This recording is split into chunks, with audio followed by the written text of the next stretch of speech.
alternate page with proper canonical tag কিংবা duplicate without user selected canonical একটি সাধারণ সমস্যা যা ওয়েবসাইটের এসইও ক্ষেত্রে দেখা যায়।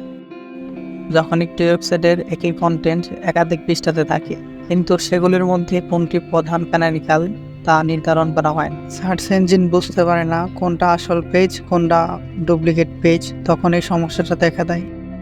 সমস্যাটি দেখা দেওয়া মাত্রই আপনার উচিত এটি সমাধান করা, না হয় আপনার ওয়েবসাইটের র্যাঙ্কিং আপনি হারিয়ে ফেলবেন, যা ফেরত আনা অনেক কষ্টসাধ্য।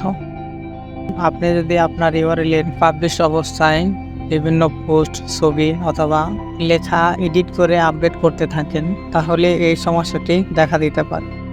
কিংবা আপনার ওয়েবসাইটে যদি m=1 প্রবলেমটি থাকে তাহলে এই সমস্যায় পড়বেন। তো আজকে জানাবো কিভাবে আপনারা এই সমস্যাটি সমাধান করবেন। আমরা প্রথমে চলে যাব গুগল সার্চ কনসোলে।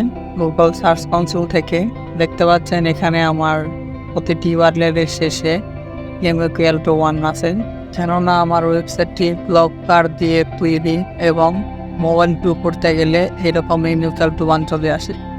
সেইটা আবার গুগল ভেবে নেয় যে দুইটা ইউআরএল, অথচ ইউআরএল কিন্তু একটাই।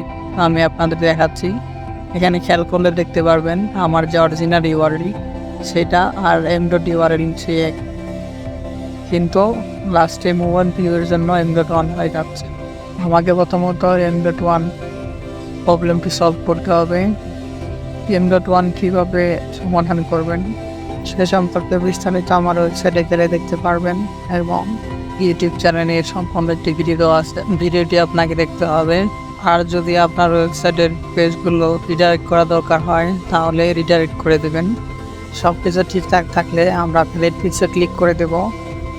2 থেকে 3 দিনের মধ্যে আমাদের এই সমস্যাটির সমাধান হয়ে যাবে। ধন্যবাদ। আসসালামু আলাইকুম।